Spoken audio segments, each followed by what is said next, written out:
Tissue part 2। आप सभी का स्वागत है मेरे चैनल में। आज हम पार्ट फर्स्ट को रिवाइज़ करेंगे और पार्ट 2 पढ़ने वाले हैं। पार्ट फर्स्ट में हमने ये पढ़ा था टिश्यू क्या होता है, टिश्यू कितने प्रकार का होता है, और प्लांट टिश्यू और एनिमल टिश्यू दो उसके टाइप होते हैं। और प्लांट टिश्यू के बारे में हमने बहुत सारी चीज़ें पढ़ी थी, उसमें से मैं कुछ हाईलाइट कर दूँ। जब हम किसी चीज़ को, जैसे मान लीजिए चना है, ठीक है, चने के ऊपर आप देखते हो वाइट नोड होती है, ठीक। वो वाइट नोड में आप ऊपर का जो पार्ट देखते हो वो क्या होता है, एपिकल मेरिस्टम, ठीक। ये क्या करता है, टिप के ऊपर होता है और उसको लेंथ इंक्रीज़ कराने में हेल्प करता है। और हमने क्या पढ़ा था, हमने पढ़ा था सिंपल परमानेंट टिश्यू में क्लोरेनकाइमा। क्लोरेनकाइमा क्या करता है, हमारा क्लोरोफिल और फोटोसिंथेसिस कंटेन करता है, ठीक। और ये हमारा एक्वेटिक प्लांट क्यों फ्लोट करता है, पैरेन्काइमा की वजह से, क्योंकि उसमें बहुत सारे स्पोर्स होते हैं, ठीक है।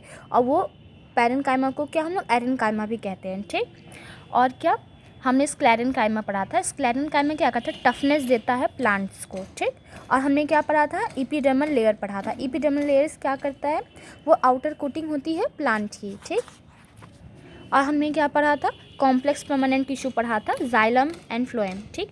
कॉम्प्लेक्स परमानेंट टिश्यू का क्या है, एक एग्जाम्पल है, जाइलम मतलब जल, फ्लोएम मतलब फल। आप इसको अच्छे से रिकॉग्नाइज कर सकते हो, ठीक है। ये एग्जाम्पल है कॉम्प्लेक्स परमानेंट टिश्यू का। अब हमको आज पढ़ना है एनिमल टिश्यू। एनिमल टिश्यू क्या होता है, देखो हम लोग जैसे ह्यूमंस है वो एनिमल्स में आते हैं, ठीक है। हमारे साइंटिफिक नेम्स क्या है, होमो सैपियंस, ठीक। मैमीलिया, जो बच्चों को सीधे डायरेक्ट जन्म देते हैं, एग को नहीं, ठीक। तो हम लोग एनिमल्स ग्रुप में आते हैं। और ये एपिथेलियल टिश्यू, ये सब क्या है, ये इसके पार्ट है। हमें ये सब लेयर्स पढ़नी है और ये सब चीज़ें हमने जैसे पापा देखो क्या, एक ह्यूमन बॉडी अगर बनती है तो वो क्या बहुत सारी चीज़ें उसमें हैं, ठीक है। जैसे आपने पढ़ा था सेल, सेल से टिश्यू, टिश्यू से organ and then organ system था, ठीक। तो आपका ये जो चेस्ट, किडनी, लीवर, ये सब किस लेयर से बना है, क्योंकि आपको पता है HCl नाम का एक हाइड्रोक्लोरिक एसिड हमारे पेट में है और आपको पता है वो बहुत स्ट्रॉन्ग एसिड है। वो उसमें अगर आप हाथ डालो तो भी आपका हाथ गल जाए, ठीक है, वो इतना स्ट्रॉन्ग एसिड है। तो हमारे पेट में कैसे है वो खुद सोचो आप, ठीक है। ये सब चीज़ों का आज हमें आंसर मिलने वाला है। आप खुद देख, जब आपको चोट लगती है तो आपने देखा होगा तुरंत आपकी जैसे एक वाइट लेयर दिख जाती है आपको, जब छिलता है हाथ, अगर चोट लगी होगी आपको तो आपने देखा होगा, ठीक। तो वो सारी लेयर्स कैसे हैं, ठीक है। ये देखो लेयर बाय लेयर्स हैं, स्पोर्स है, नर्व्स हैं, ठीक। ये सब चीज़ें आप हम पढ़ेंगे। तो चलो स्टार्ट करते हैं इसको, ठीक। अभी क्या है, एपिथेलियल टिश्यू, ठीक। देखो ये यहाँ से पढ़ ले पहले। During breathing we inhale oxygen, where does the oxygen go, it absorbs in the lungs and then it transported to all the body cells through blood. Blood क्या करता है, हमारा ऑक्सीजन कैरी करता है, हमने पढ़ा था प्लांट सेल में, ठीक। Why would cell need oxygen, the functions of mitochondria. देखो माइटोकॉन्ड्रिया क्या है, पावर हाउस ऑफ सेल, ठीक।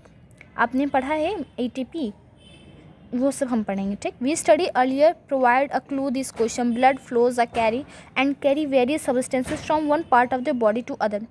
जिसमें क्या होता है बाबू, आपको जैसे मान लो इंजेक्शन लगाए, ठीक है, आपको सर में दर्द हो रहा है, दवाई तो मुंह से खा रहे हो, ठीक है, सर खोल के तो उसमें दवाई डाल नहीं रहे हो आप। ये सब कैसे, एक जगह से दूसरी जगह कौन ले जा रहा, ब्लड ले जा रहा हमारा, ठीक। ऑक्सीजन, आप deoxygenated blood, oxygenated blood, ventricle, auricle, ये आपने अगर हर्ट पढ़ा होगा तो आपने उसमें देखा होगा कि ब्लड का क्या क्या यूज़ है, ठीक। हम जितने पानी पीते हैं वो सब क्या है, हम उतने ही ऑक्सीजनेटेड रहते हैं, ठीक है। हमारा चेहरा उतना ही खिला खिला लाइट बनी रहेगी चेहरे पे, ठीक। ये सब क्या है, ब्लड ही तो कर रहा है ये सब। ब्लड कैसे, ब्लड में क्या क्या कंटेन है, ये सब आपको मैं एक अलग वीडियो में बता दूंगी, ठीक। Blood and muscles both are examples of tissue. Blood और मसल्स क्या है, एग्जाम्पल है टिश्यू के, ठीक। On the basis of functions and they perform we can think और different type of animal tissue such as epithelial tissues, connective tissues, muscular tissues and nervous tissue. ये देखो epithelial tissue क्या है, एक outer covering है, ठीक, जो बाहर और अंदर की चीज़ों को क्या करती है, एक लेयर है जो अलग करती है। और कनेक्टिव टिश्यू क्या है, जो एक जगह से दूसरी चीज़ों को क्या करे, कनेक्ट कर रही है, ठीक है। कनेक्टिव टिश्यू में आपका ब्लड भी आता है, कनेक्शन बनाता है वो हमारा, ठीक। मस्कुलर टिश्यू, आप खुद देखो जब आप जिम जाते हो तो आपको ये बोला जाता है कि आपकी बॉडी रिलैक्स करेगी, आपको पेन करेगा, ठीक है, 3-4 दिन आप थोड़ा इरेगुलर होके करना, रेगुलर करोगे तो बहुत पेन होगा। ये सब क्या है, आपकी मसल्स क्या करती है, स्ट्रेच करती हैं। और जब वो स्ट्रेच करती हैं तो जो आप खाते हो, जो आपकी डाइट प्लान रहती है, वो उस स्ट्रेचिंग को क्या करती है, रिकवर करती है, ठीक। तो वही आपका मस्कुलर लेवल आपका बढ़ाती है, ठीक। और क्या, नर्वस टिश्यू। नर्वस टिश्यू क्या होता है, जैसे मान लो आपका जैसे सेंसरी नर्व्स हैं, ठीक। सेंसरी नर्व्स में जैसे आपको ठंडा टच किया, गर्म टच किया, आपके बता रहे ना स्पाइनल कॉर्ड पे जो भी है स्टिमुली आप रिएक्ट करोगे, वो सब किसके बेसिस पे होगा? नर्वस टिश्यू से होगा। तो आप देखो, आप ये सब चीज़ें पढ़ने वाले, क्योंकि हमारी पूरी बॉडी क्या छोटे छोटे पार्टिकल्स, छोटे छोटे वो सब मांस वांस से बनी हुई हैं, ठीक है। अब वो एक दो लेयर, जितनी भी लेयर से जितनी भी चीज़ें बनी हुई हैं वो सब हम लोग एनिमल टिश्यूज़ में ही पढ़ने वाले हैं, ठीक। Blood is the connective tissue and muscles forms muscular tissue. अब पहले हम लोग पढ़ लेते हैं इपिथीलियल टिश्यू। इपिथीलियल टिश्यू क्या होता है? Most organs and cavities within the body, it also forms a barrier to different body system separate. मैंने बोला ना कि क्या करती है, एक ऐसा है कि बाहर की दुनिया को अंदर की दुनिया से क्या एक ह्यूमन बॉडी में अलग करने का काम करती है, ठीक। जैसे आप बार्क देखना है पेड़ का, बार्क जो छाल होती है वो अंदर की चीज़ों को बाहर की चीज़ों से क्या करती है? अलग करने का काम करती है। Epithelial tissues are tightly packed and form a continuous sheet. They have only a small amount of cementing material between them and almost no intercellular space. Intercellular space आपने पढ़ा है, ठीक है। जैसे आप देखो ये मॉलिक्यूल्स है, इसके बीच देखो कितना इंटरमॉलिक्यूलर स्पेस है, जो बगल में किनारे किनारे है वो इंटरमॉलिक्यूलर स्पेस होता है, ठीक। इपिथेलियल में ये नहीं प्रेजेंट होता है, ठीक। Permeability of the cells of various epithelia play an important role in regulating the exchange of material between the body and the external environment. जैसे कि मान लो आप कोई क्रीम लगा रहे हो, कोई भी ऐसा जो आप एब्जॉर्प्शन कराना चाह रहे हो बॉडी के अंदर, वो किसके थ्रू जाएगा? इपिथेलियल टिश्यू के द्वारा ही जाएगा अंदर, ठीक। एब्जॉर्ब करेगा उसे, और वो कौन रहेगा? इपिथेलियल टिश्यू रहेगा, ठीक। परमिएबल सरफेस मतलब यही होता है। परमिएबल सरफेस मीन्स वो क्या करता है, वो कोई भी चीज़ है उसको अंदर जाने की परमिशन दे, ऐसा कोई लेयर, उसे हम परमिएबल सरफेस कहते हैं, ठीक। Different epithelia show different structure, they correlate with their unique function. For examples in cells, lining blood vessels और लंग एल्वोली। अभी ये देखो, ये सब क्या है? ये सब लेयर्स है स्किन की, ये सारी लेयर्स हैं आपकी स्किन की। ये क्या है? क्यूबॉइडल, ये आपके स्किन की ये सेल्स है, ठीक। ये आपके हाथ की सेल्स होगी, कुछ ऐसा, ये सारी चीज़ें हैं ना आपका। ये सब डायग्राम, ये सब डायग्राम, ये क्या है? ब्लड वेन्स की है, क्योंकि आपके ब्लड वेन्स भी उसी से बनते हैं, लेयर्स टिश्यू से ही बने हुए हैं।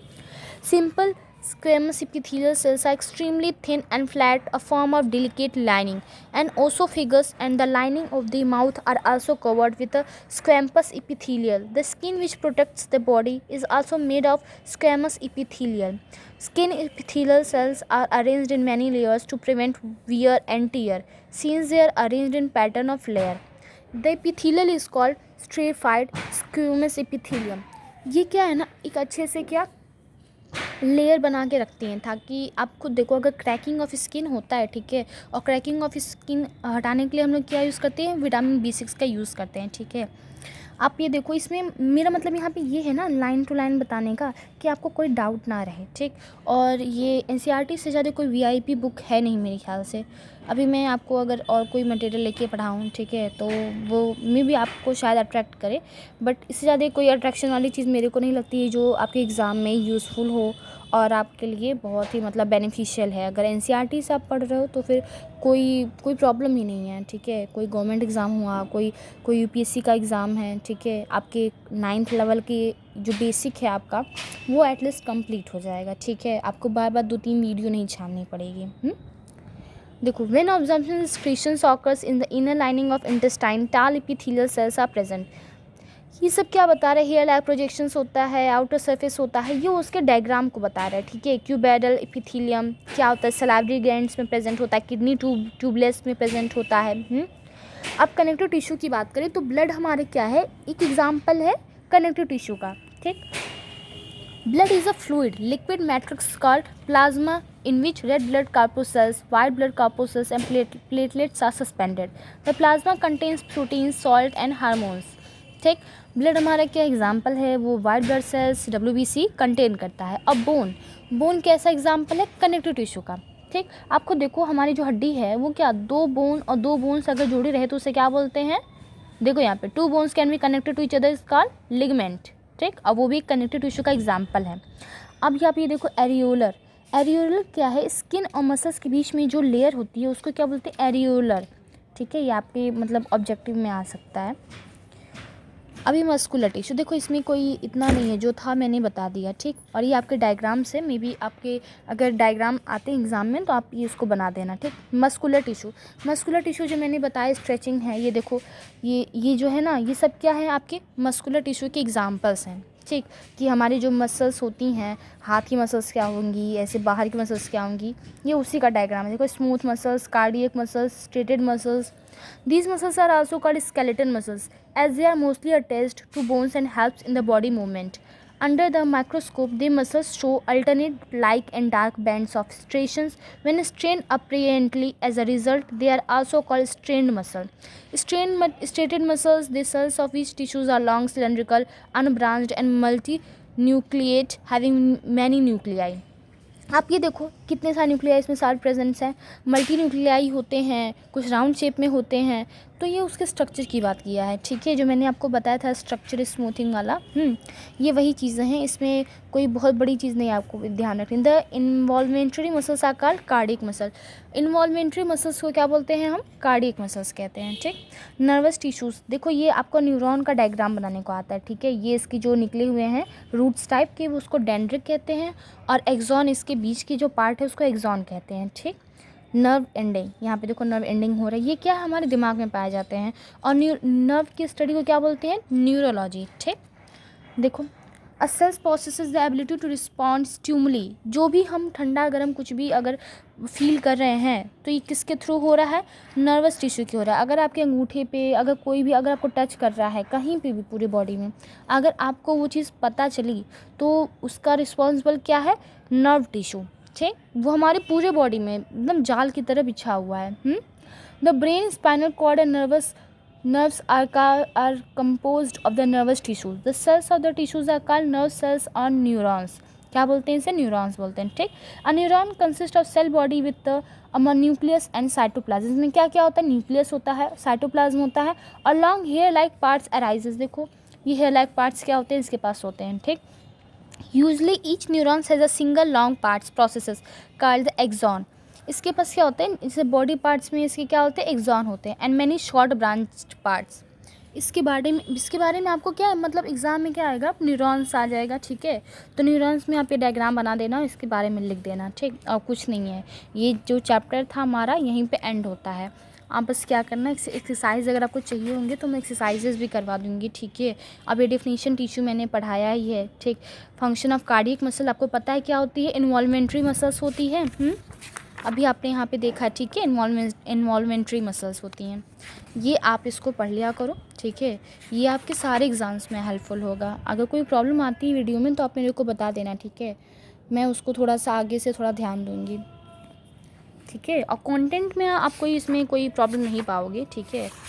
और अगर आप नेक्स्ट कोई अच्छा चैप्टर हो तो मेरे को सजेस्ट करो, मैं उस पर भी वीडियो बना दूँगी, ठीक।